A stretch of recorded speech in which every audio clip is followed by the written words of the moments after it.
السلام علیکم اسٹوڈنٹس، کیسے ہیں آپ لوگ؟ کل میں نے آپ کو نظم پڑھائی تھی پیوستہ رہ شجر سے امید بہارک۔ اس کے میں نے آپ کو شاعر کے بارے میں بتایا تھا اور اس نظم کے جو تدریسی مقاصد ہیں اور مرکزی خیال۔ آج میں آپ کو جو ہے وہ شعر نمبر 1 سے تشریح بتاؤں گی۔ شعر نمبر 1 ہے: ڈالی گئی جو فصل خزاں میں شجر سے ٹوٹ، ممکن نہیں ہری ہو سحاب بہار سے۔ ٹھیک ہے، پہلے میں آپ کو مشکل الفاظ کے معنی بتا دیتی ہوں۔ سب سے پہلے آپ کو تشریح کرنے سے پہلے الفاظ کے معنی آنے چاہیے تاکہ تشریح آپ کے لیے آسان ہو جاتی ہے۔ پھر فصل خزاں کا مطلب ہے خزاں کا موسم، شجر کہتے ہیں درخت کو، ہری سرسبز، سحاب کہتے ہیں بادل کو۔ ٹھیک ہے، تو اب اس کی تشریح کی طرف آتے ہیں۔ اس شعر میں جو ہے وہ علامہ اقبال جو ہے وہ اجتماعیت پر جو ہے وہ روشنی ڈال رہے ہیں۔ اجتماع یعنی اکٹھے ہونا۔ ٹھیک ہے، وہ کہہ رہے ہیں کہ جو شاخ خزاں کے موسم میں ٹوٹ کر درخت سے الگ ہو جائے تو وہ دوبارہ کبھی سرسبز و شاداب نہیں ہو سکتی۔ ٹھیک ہے، اور اگر بہار آئے اور بہار کا جو موسم ہے وہ بے شک ماحول کو خوشگوار بنا دے، لیکن اس کا جو ہے اس ڈالی پر کوئی اثر نہیں ہوتا جو کہ اپنے درخت سے ٹوٹ چکی ہوتی ہے۔ یعنی کہ وہ یہاں پر انسان کے بارے میں ہی بات کر رہے ہیں۔ انہوں نے مثال دی ہے شجر اور ڈالی کی، اور وہ انسان کے بارے میں بات کر رہے ہیں کہ انسان جب اپنی قوم سے تعلق توڑ لیتا ہے تو اس کی ترقی اور نشو و نما رک جاتی ہے اور تباہی اور بربادی اس کا مقدر بن جاتی ہے۔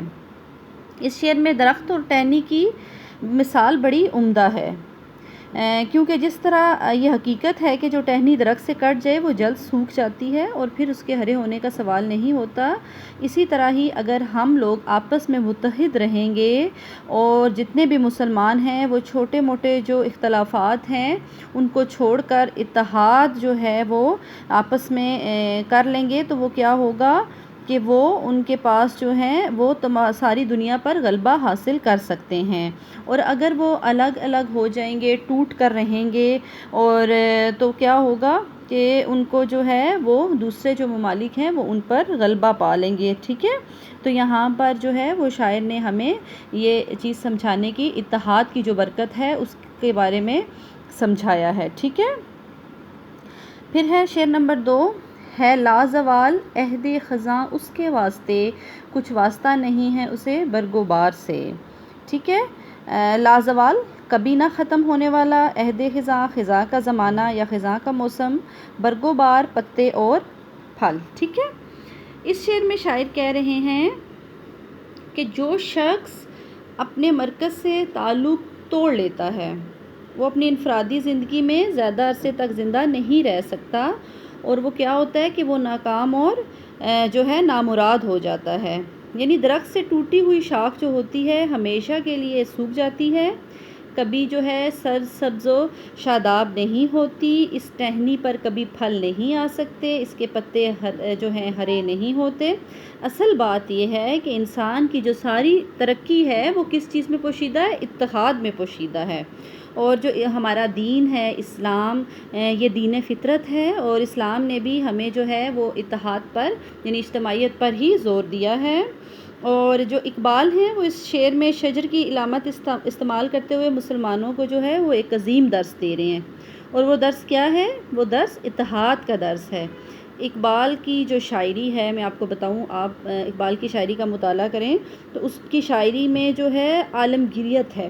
ٹھیک ہے، اور انہوں نے مسلمانوں کو جو ہے وہ جتنے بھی دنیا کے مسلمان ہیں ان میں زندگی کی ایک نئی لہر دوڑا دی ہے، ایک ولولہ پیدا کر دیا ہے، اور انہوں نے ہی مسلمانوں میں شعور پیدا کیا ہے کہ اگر وہ اپنا کھویا ہوا وقار جو ہے وہ دوبارہ حاصل کرنا چاہتے ہیں تو آپس میں اتحاد اور اتفاق سے رہیں اور اللہ کی رسی کو مضبوطی سے پکڑیں تاکہ جو کفار ہیں وہ ان کی حرکات کا جو ہے مقابلہ کرنے کے قابل ہو جائیں۔